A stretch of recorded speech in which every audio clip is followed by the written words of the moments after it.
അസ്സലാമു അലൈക്കും വറഹ്മത്തുള്ളാഹി. ഇന്ന് നമ്മൾ മനസ്സിലാക്കുന്നത് ഇസ്ലാമിലെ മൂന്നാം ഖലീഫയായ സയ്യിദുനാ ഉസ്മാൻ ഇബ്നു അഫ്ഫാൻ റളിയല്ലാഹു അൻഹു മഹാനവറുകൾക്ക് നബി സല്ലല്ലാഹു അലൈഹി വസല്ലമ തങ്ങളിൽ നിന്നും നേരിട്ട് ലഭിച്ച സഹായത്തെക്കുറിച്ചിട്ടാണ്.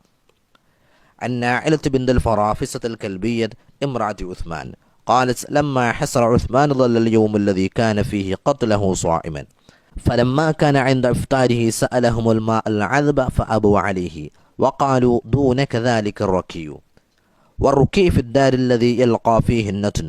قالت فلم يفطر فرأيت جارا على أحاجير متواصلة وذلك في السحر فسألتهم الماء العذب فأعطوني كوزا من ماء فأتيته فقالت هذا ماء عذب أتيتك به.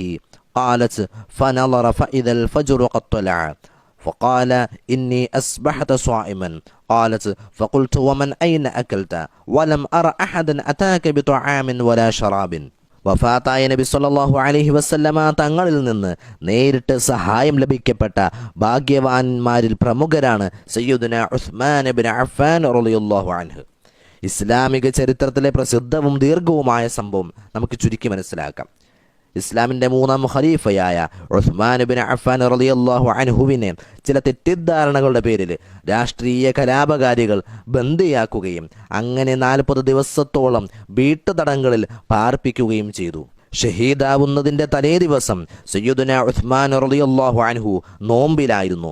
നോമ്പ് തുറക്കാനുള്ള വെള്ളത്തിന് വേണ്ടി ഭാര്യയായ നാഇല റളിയല്ലാഹു അൻഹ വെള്ളത്തിന് യാചിച്ചുകൊണ്ട് പുറത്തേക്ക് പോയി. അങ്ങനെ വെള്ളം കിട്ടി തിരിച്ചു വരുമ്പോഴേക്കും നേരം പുലർന്നിരുന്നു.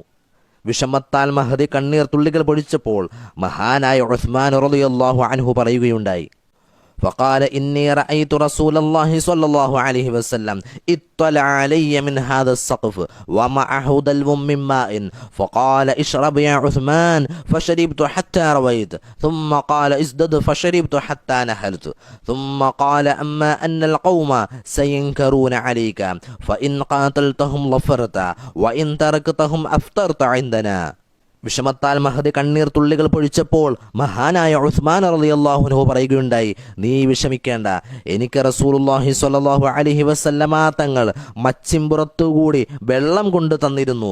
കൂടാതെ നാളത്തെ നോമ്പുതുറ എൻ്റെ കൂടെയാണെന്ന് നബി സ്വല്ലല്ലാഹു അലൈഹി വസല്ലമ തങ്ങൾ പറഞ്ഞിട്ടുമുണ്ട്. ആ വെള്ളം കുടിച്ച് നോമ്പ് തുറന്നു. അതിനൊന്നും യാതൊരു ബുദ്ധിമുട്ടും എനിക്കുണ്ടായിട്ടില്ല.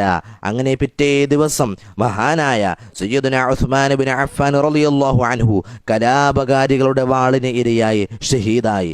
മഹദിയായ നാഇല റളിയല്ലാഹു അൻഹ ഈ സംഭവം ലോകത്തോട് വിളിച്ചു പറയുകയും ചെയ്തു. ഇവിടെ മനസ്സിലാക്കാനുള്ള വസ്തുതകൾ, നബി സല്ലല്ലാഹു അലൈഹി വസല്ലമ തങ്ങൾ ഉസ്മാൻ ഇബ്നു അഫ്ഫാൻ റളിയല്ലാഹു അൻഹുവിന് വെള്ളം കൊടുത്തത് കേവലം സ്വപ്നത്തിലൂടെ ആയിരുന്നുവെങ്കിൽ ഒരിക്കലും സ്വപ്നത്തിൽ കുടിച്ച വെള്ളം കൊണ്ട് നോമ്പ് മുറിക്കാൻ കഴിയില്ല. അതുകൊണ്ട് തന്നെ യഥാർത്ഥത്തിൽ തന്നെയാണ് ഈ വെള്ളം കൊടുക്കപ്പെട്ടിട്ടുള്ളത്.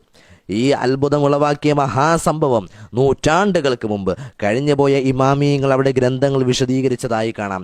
1 ഇമാം ഇബ്നു അബി ദുനിയ റഹിമഹുല്ലാ കിതാബുൽ മനാഖിബ്, 2 ഇബ്നു കസീർ റഹിമഹുല്ലാ അൽ ബിദായത്തു വൻ നിഹായ, 3 അഹ്മദ് ബിൻ ഹംബൽ റഹിമഹുല്ലാ കിതാബ് ഫളായിലു സ്വഹാബ, 4 ഇമാം ഇബ്നു ശബ്ബ അൽ ബസ്രി റഹിമഹുല്ലാ ഹിജ്റ 200 ജീവിച്ച മഹാനാണ്, താരീഖ് മദീനത്തുൽ മുനവ്വറ, 5 ഇമാം ഗസാലി റഹിമഹുല്ലാ ഇഹ്യാ ഉലൂമുദ്ദീൻ, 6 ഇമാം ഇബ്നു അസാകിർ റഹിമഹുല്ലാ താരീഖ് ഇബ്നു അസാകിർ, 7 ഹാഫിദ് ഇമാം സുയൂത്തി റഹിമഹുല്ലാ അൽ ഹാബീരിൽ ഫതാവ, 8 ഹാഫിദ് ഷാമി റഹിമഹുല്ലാ സുബുലുൽ ഹുദാ വറഷാദ്. ഇങ്ങനെ തുടങ്ങി ആദ്യ നൂറ്റാണ്ടുകളിൽ തന്നെ വളരെ പ്രമുഖരായ ഇസ്ലാമിക ലോകത്തെ പണ്ഡിത പ്രമുഖർ ഈ ചരിത്ര സത്യം രേഖപ്പെടുത്തി വെക്കുന്നു. മുജാഹിദുകളുടെ തന്നെ നേതാവായ നെഞ്ചത്ത് ആദ്യമായി കൈകെട്ടണമെന്ന പിഴച്ച ആശയം മുസ്ലിം ലോകത്തെ ആദ്യമായി പഠിപ്പിച്ച ഷൗക്കാനി ദുററു സ്വഹാബയിലും ഈ ചരിത്രം രേഖപ്പെടുത്തി. മുജാഹിദുകൾ തന്നെ ഈ ചരിത്ര സത്യം ഷബാബിലൂടെ 1999 സെപ്റ്റംബറിൽ പേജ് നമ്പർ 17 മുഹമ്മദ് കുട്ടശ്ശേരി മൗലവിയും രേഖപ്പെടുത്തി വെച്ചു. ഈ ചരിത്ര സത്യങ്ങളിലൊക്കെ കിതാബുകളിലേക്ക് ഉണ്ടായിരിക്കെ എങ്ങനെയാണ് നമുക്കതിനെ നിഷേധിക്കാൻ കഴിയുക? അല്ലാഹു സുബ്ഹാനഹു വ തആല നമുക്ക് സത്യം മനസ്സിലാക്കാൻ തൗഫീഖ് നൽകട്ടെ. അസ്സലാമു അലൈക്കും വറഹ്മത്തുള്ളാഹി.